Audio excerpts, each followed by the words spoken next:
Welcome back to the John Patrick channel where we'll talk about leadership, politics, and governance. On today's episode, we'll be talking about three indicators of a potential leader. We'll be reviewing a book by John C. Maxwell titled The 360 Leader: Developing Your Influence from Anywhere in the Organization. Also, we'll be reviewing a clip from the media chat of the President of Nigeria, His Excellency Bola Ahmed Tinubu. Join me on this ride.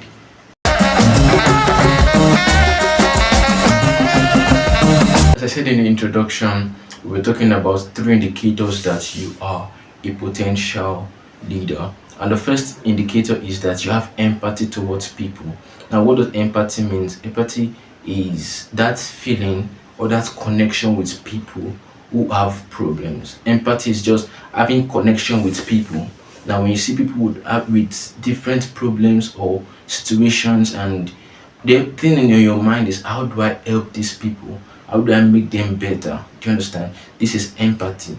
And when you have these characteristics, you are a potential leader. You need to look at how you grow it and continue to exude that characteristics. As long as you continue to be that person, show empathy towards people, you are a potential leader and you are on the track to becoming a very great leader. Let's take example of Mandela. In a struggle for a better South Africa, he that is empathy towards South Africans. Do you understand? And that led him to several circumstances and later becoming the president of South Africa. This made South Africa to be a better place under his rule. Now, he did not just start as the president of South Africa, but he showed his empathy towards the human rights of South Africans and how that there should be a balance between everyone in South Africa and there is no segregation. Now, this is what made him over time a leader. You understand? So if you continue to grow your empathy towards people, you are becoming a very great leader. Do you understand?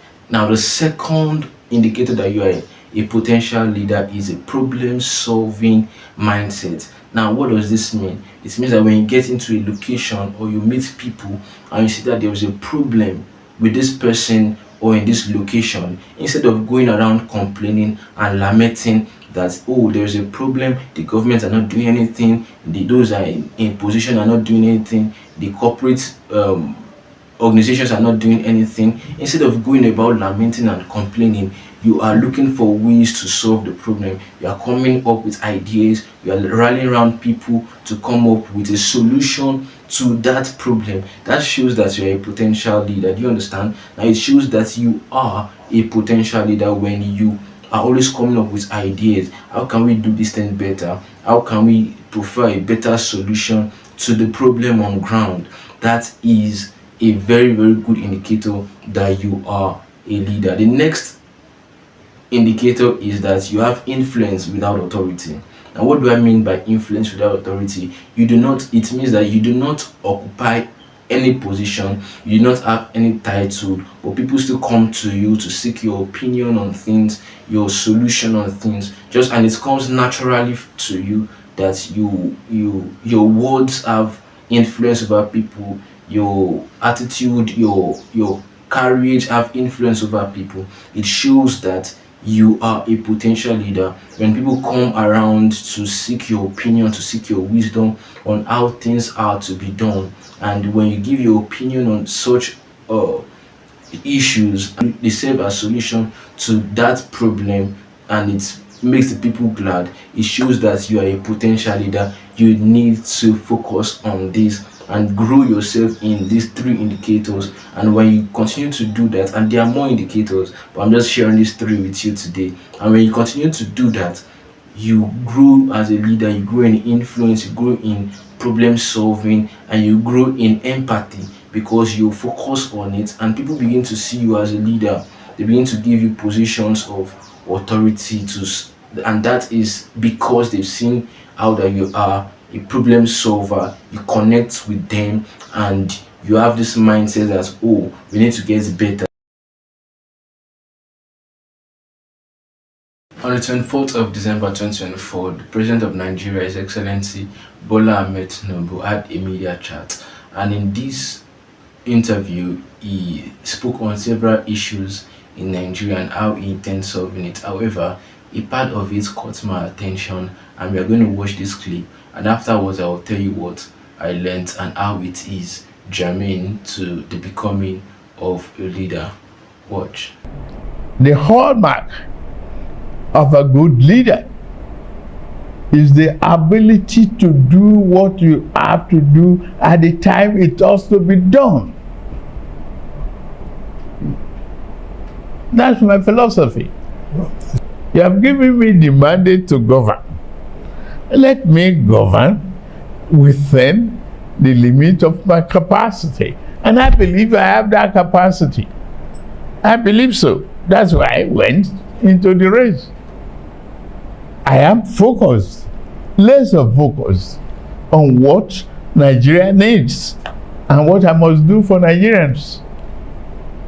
One of the things I learned from Mr. President is the ability to do what needs to be done when it ought to be done. And this is a very, very good attribute of a leader. It's when you see a problem or there is something that needs to be done and you do it accurately, not just at any time, but the time when it needs to be done. For example, when people are hungry and they need food, and you're giving it to them when they have eaten already.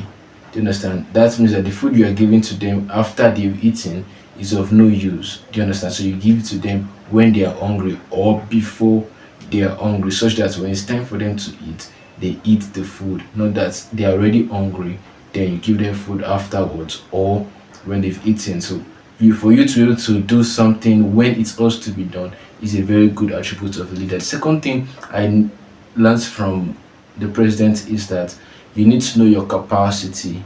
Every individual's capacity is different due to your training and your experience in what you've done in previous times. For example, if you are to take up a new position, new leadership role, it's going to be determined by your capacity. So, for example, a president of, let's say, student union would not be able to adequately function as the president of Nigeria, because the capacity you need for student union is quite different from that of the president of Nigeria. So you need to know your capacity for you to be able to properly function in whatever position or role you have been called into as a leader. The third thing is you have to be laser focused.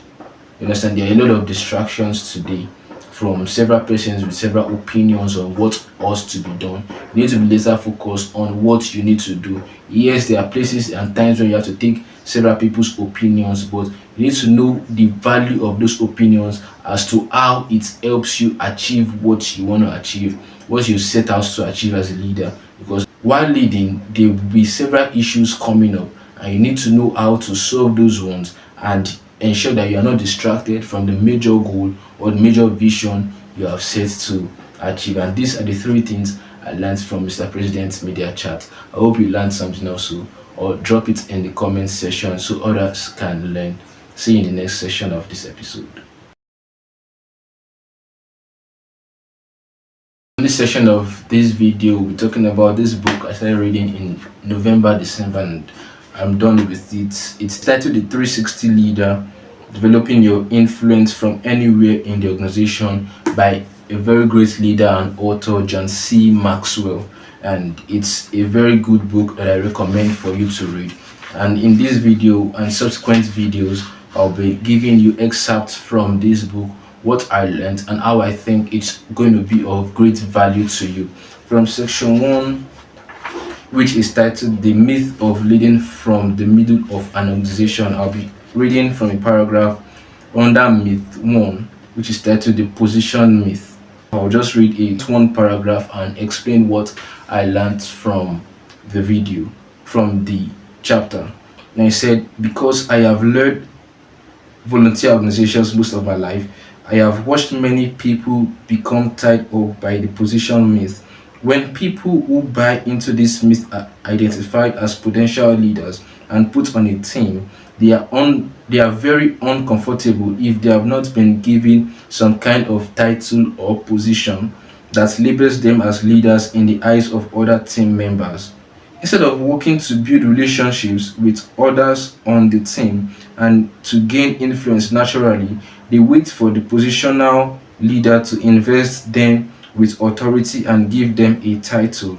After a while, they become more and more unhappy until they finally decide to try another thing, another leader, or another organization. This is a very important thing to notice as a leader. You shouldn't wait until you get a position before you lead. Whether you have a position or not, you should lead and do what ought to be done accurately and on time, especially when you are in a team or when you're not in a team. When there's a problem that needs to be solved and you have the capacity to solve it, ensure you go ahead to solve it. Hope you've learned something today. Thank you. Provided you learned something today, ensure you subscribe, you like this video also. Do not forget to comment what you've learned and what you look forward to learning. And do not forget to also share so that other persons can learn the same way you've learned something today. Thank you and see you in the next episode. Bye bye.